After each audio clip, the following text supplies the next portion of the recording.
બારેજા ધામમાં આવવાના છે। વિડીયોને અંત સુધી જોજો, તમને ખબર પડી જશે કે માળીની ભક્તિ કોને કહેવાય।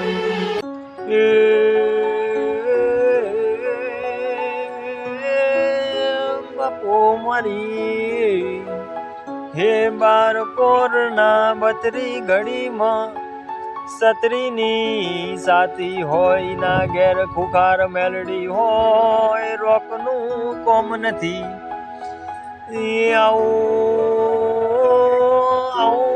મારી હે બારે જાની બહુચર મેલડી આવો। મિત્રો, સોનામાં સૂરજ ઉગવાનો છે। હું તમને જણાવી દઉં કે આપણા દેશના એટલે કે આપણા પ્રાઇમ મિનિસ્ટર માનનીય શ્રી વડાપ્રધાન મોદી સાહેબ ટૂંક જ સમયના અંદર બારેજા ધામના અંદર ખુખાર મેલડી બહુચરના દર્શને આવશે। નૃત્ય કલાકારના જે તે સેવકો હતા એમને રામનવમીના દિવસે માળીના સાનિધ્યના અંદર જ એમને સ્ટેજ ઉપર જાહેરમાં એલાન કરી દીધું કે હું પોતે વડાપ્રધાન માનનીય સાહેબને હું ઓળખું છું। એ મારા પર્સનલી મને એક બે વખત મળ્યા પણ છે, એમને સારા એવા એવોર્ડ પણ આપ્યા છે। પણ મિત્રો, એમને ત્યાં સુધી વાત કરી હતી કે આની વિડીયો ક્લિપ હું મોદી સાહેબને મોકલીશ અને મોદી સાહેબને કહીશ કે સાહેબ એકવાર તો માળીના દર્શને તમે જરૂર આવજો।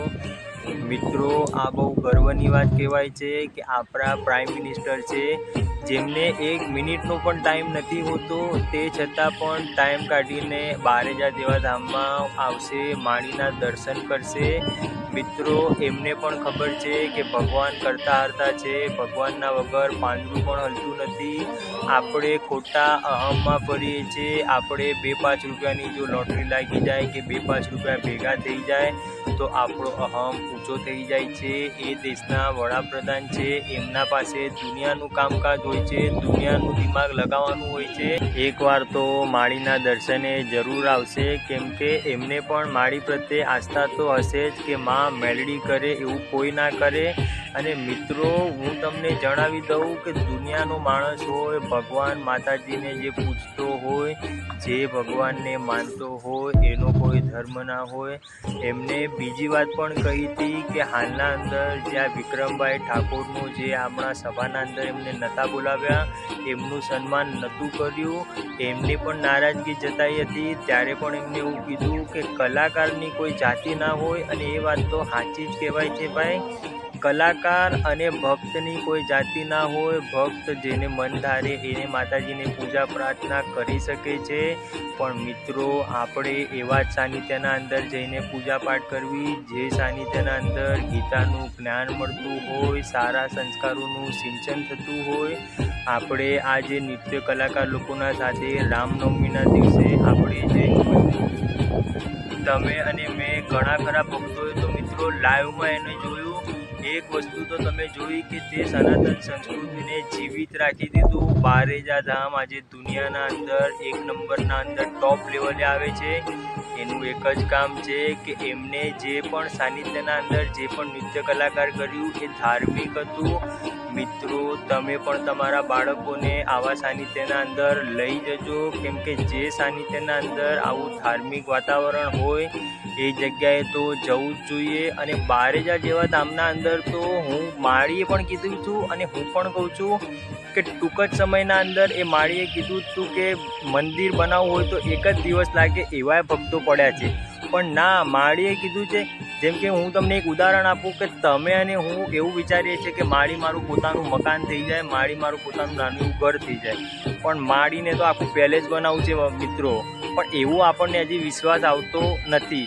એવી જ રીતે માળીને તો મોટું મહેલ જેવું મંદિર બનાવવું છે, પણ માળીએ એક જ વસ્તુ કીધી છે કે મારા ભક્તોના મેં 1 લાખ મંદિર બનાવ્યા છે। દરેકના હૃદયના અંદર માં મેલડી છે, અને જે જગ્યાએ માં મેલડીનું સ્થાન છે એ જગ્યાએ મંદિર ને મંદિર જ છે।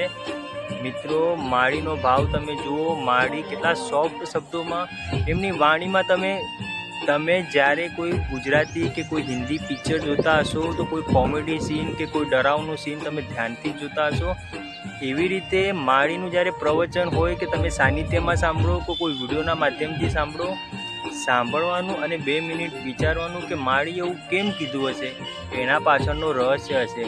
આપણે મારી બુદ્ધિના હિસાબે તો હું થોડું જ વિચારી શકીશ, પણ જેની ખરેખર બુદ્ધિ ભગવાનના ઉપર લાગેલી હોય, જેની ખરેખર બુદ્ધિ માળી પ્રત્યે હોય, માળીના વચન ઉપર હોય, આપણે બુદ્ધિ બીજાના વચને રાખીએ છીએ, આપણે મનનું ધાર્યું કરીએ છીએ.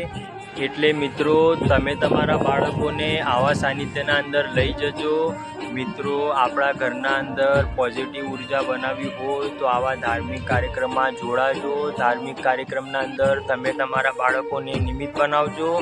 અને મિત્રો, હવે હું પણ કહું છું કે બારેજા જેવા ધામના અંદર આવા સાંસ્કૃતિક કાર્યક્રમ થતા હોય, બારેજા જેવા ધામમાં જો ગીતાનું જ્ઞાન આપતા હોય, બારેજા જેવા ધામના અંદર સનાતન સંસ્કૃતિને જીવિત રાખતું હોય તો આવા સાનિધ્યના અંદર જવું જ જોઈએ. આવા સાનિધ્યના અંદર જઈને આપણે આપણા હૃદયના અંદર પ્રભુનું સ્થાન કઈ રીતે મેળવવું એના વિશે પણ ખ્યાલ આવી જશે. અને મિત્રો, માળીએ ચોખ્ખા શબ્દમાં કીધું હતું કે કોઈ નડતું નથી, તમને તમારા કર્મ જ નડે છે. કર્મ આધીન જ ભગવાન ફળ આપે છે. આજ પછી આપણે એક જ પ્રાર્થના કરવી છે કે માળી, તું જે રીતે રાખે એ રીતે મારે જીવવું છે. કોઈ વસ્તુમાં મારે આ ભાવભેર રાખવો નથી, કોઈના વિશે અભાવ ગુણ લેવો નથી. બસ એક જ વાત રાખવી છે કે માળી, તું રાજી થા, હું રાજી જ છું.